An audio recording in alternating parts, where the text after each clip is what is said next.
Good evening, guys. It's your boy We're back again with another reaction video, man. Thank you for coming and thank you for subscribing and thank you for watching. It's good to have you.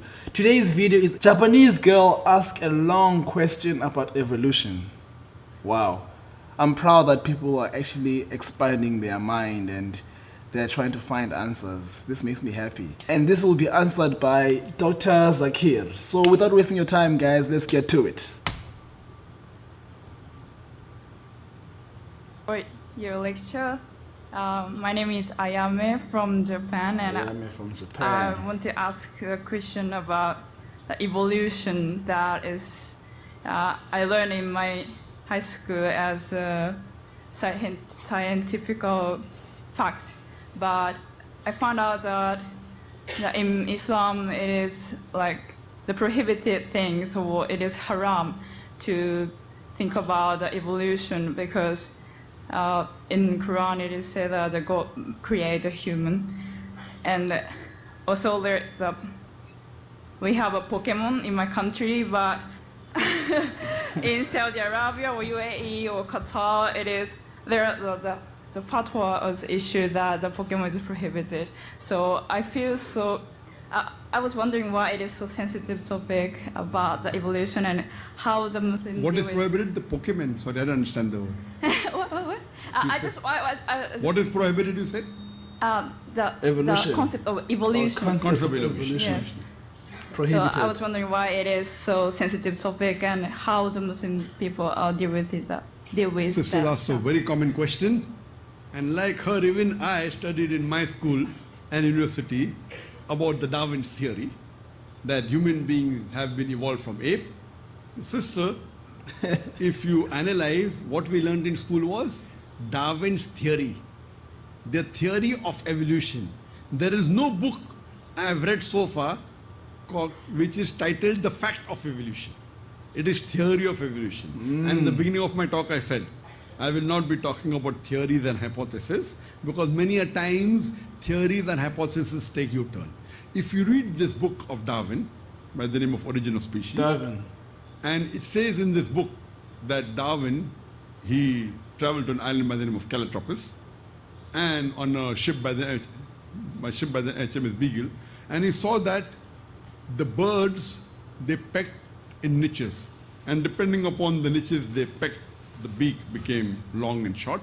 Based on this, he propounded his theory of natural selection. And Darwin himself knew that there were missing links. There were missing links. That's the reason in our school, if we had to insult someone, we used to say that if you were present at Darwin's time, his theory would have been proved right, insinuating that the person looks like an ape. What Darwin said, and wrote a letter to his friend Thomas Thumpton, that he doesn't believe in natural selection because he has got inevitable proof. It helps him in classification. And it helps him in describing. There were missing links. Today we know that there are 4 types of hominoids.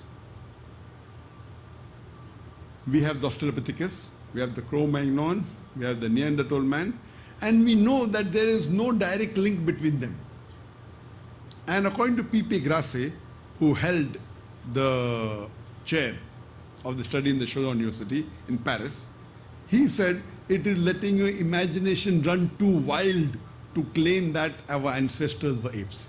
It is! Just based on study of few vestiges, this is just an assumption. Because there is no knowledge of the fact, we are taught Darwin's theory as though it's a fact. Damn. Oh. Further, if you read in the theory of molecular biology, Hans Craig, the scientist says it is absurd to think that our DNA was formed from apes. And there are many scientists, if you go to a website, we just type scientist against Darwin theory, you will find more than 1,000 scientists who have signed that they disagree with Darwin's theory. More than 1,000. But because they don't know the fact, it is yet taught as though it's a fact. Ooh. So there are missing links. And according to various scholars and various scientists, they say the probability of, the DNA of human being coming from ape is like a tornado coming in a yard and all the scraps being kept. The tornado comes and goes away, and a jumbo jet 747 has been created by the. And what are the chances? The other scientists say that if you pick up millions of letters and you keep on putting any picking up at random and placing them, an encyclopedia of thousands of pages will come into order with exact meaning and definition. The chances are less than that. So all these are hypotheses, sister. Today the science doesn't agree that Darwin's theory is a fact. But because they don't have an alternative, they teach it as a fact. And in our school, we have a school, Islamic International School, and it's an international school from the IGCSE syllabus. And when we have to teach Darwin's theory because they're in the syllabus. So we tell our Muslim students, we teach them exactly what is there in the book. So the teacher correcting doesn't think that a student don't know about Darwin's theory. So we write the answer, full answer, then we write but. Then we mention, according to latest research, and then give the answer, blah, blah, blah. So they write a double answer. First they write exactly what is mentioned in the textbook. Then we write the other research. So no teacher can say that the student doesn't know. And then we give the right facts of so many scientists have said, blah, blah, blah, blah. And if you hear my tape, there is the detailed answer which is only given on this theory of evolution. This, in short, I hope that the answer to the question. It's only a theory, it's not a fact. We believe that, alhamdulillah, the human beings have been created by Allah subhanahu wa ta'ala. And the first man on the face of the earth is Adam, peace be upon him. And from that, the humanity was created. That's called the creation, not the evolution. Hope that answers the question. But that doesn't mean that everything what Darwin said is wrong. Darwin said that everything is made from water, which the Quran says. So that doesn't mean everything what Darwin says is wrong. Only that assumption that we have been created from ape is wrong. But many things Darwin said is right about human, that the living creatures are made from water, that there is certain changes in behavior, etc. Yes, we agree with that. But to say that we have been created from ape based on these assumptions is totally wrong. Hope that answers the question. Hi, my name is Emily.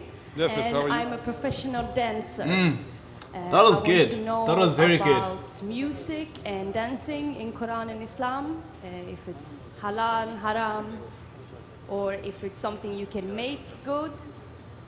How is it? Sister asked the question that she's a professional dancer. Professional what dancer. Does Quran, Islam, Hadith have to say about dancing, about music, is haram or halal? Sister, as far as the professions are concerned, any profession for a lady which exhibits a body and is used to attract people, it is haram for a lady. We don't expect that ladies should do things which attract the gents. Now when a lady dances on the stage, what natural, she is exhibiting her body. What we believe, that we respect our ladies, Yes. we don't want the ladies to be an object of attraction. Yes. This itself goes against the hijab, which is mentioned in the Quran, is mentioned in Surah Nur, I agree. chapter number 24, verse number 31, and Surah Azab, chapter 33, verse number 59. So even so a lady does a profession where she attracts the opposite sex, or she dances or exhibits a body, whether it be modeling, whether it be acting, whether it be dancing, it's against the principle, because what we believe, that fine, if she does that for her husband alone, we have no objection. If she does for her husband, to please her husband, no problem. But we don't believe that the women folk should do for foreign males. Because we believe that we respect our women and we protect her. That's the reason any profession which exhibits the body or attracts the opposite sex, like dancing, like, for example, modeling, etc., this is prohibited, sister. I hope that answers the question. Can it be used in education-wise regarding children, for Yes, example? sister. If you're using for children, for educational purposes, for example, you're doing aerobics, doing aerobics, if you're doing gymnastics for the children or ladies with ladies, there's no problem. But again, dancing per se is not Islamic because it involves many things which are wrong. For example, music. Music takes you away from Allah subhanahu wa ta'ala. So there are hadith which I've mentioned that the Prophet has only permitted duff, that is an open-sided, one-sided drum. So these things which take you away from Allah subhanahu wa ta'ala. I know there is therapy, there is music therapy. I'm a medical doctor by profession. There's music therapy, etc. But all these I feel the best, better than music is the Quran, alhamdulillah. I mean in the Quran there is shifa. So when you have a better therapy, why go to the wrong things? So that's the reason these therapy, what you teach, even to children, if it's purely educational, which is not going against Quran, Sunnah, there's no problem, sister. Wow. Wow, wow, wow. Wow, wow, wow. I like how he answered both those questions, and I like the music one the most, and how dancing, that one is really touching, because in today's days, TV, everywhere where there's images, it's always images of people dancing, and sometimes the ladies dance very nice and good, but sometimes it is portrayed as if they're luring in men and stuff, you know. So it's a very touchy situation, yeah. And the first one about evolution was also good. All this time I felt like we did not evolve from apes, but in school that is taught as a fact, not a theory, you know? Which means there's something wrong with our school systems that needs to be fixed. With that being said, I'll leave the link down below, guys. Thank you for watching and thank you for subscribing. Dr. Zakir always has answers and he always backs up with facts. That is why I like him. Thank you for watching, guys. I'll catch you on the next one. Peace.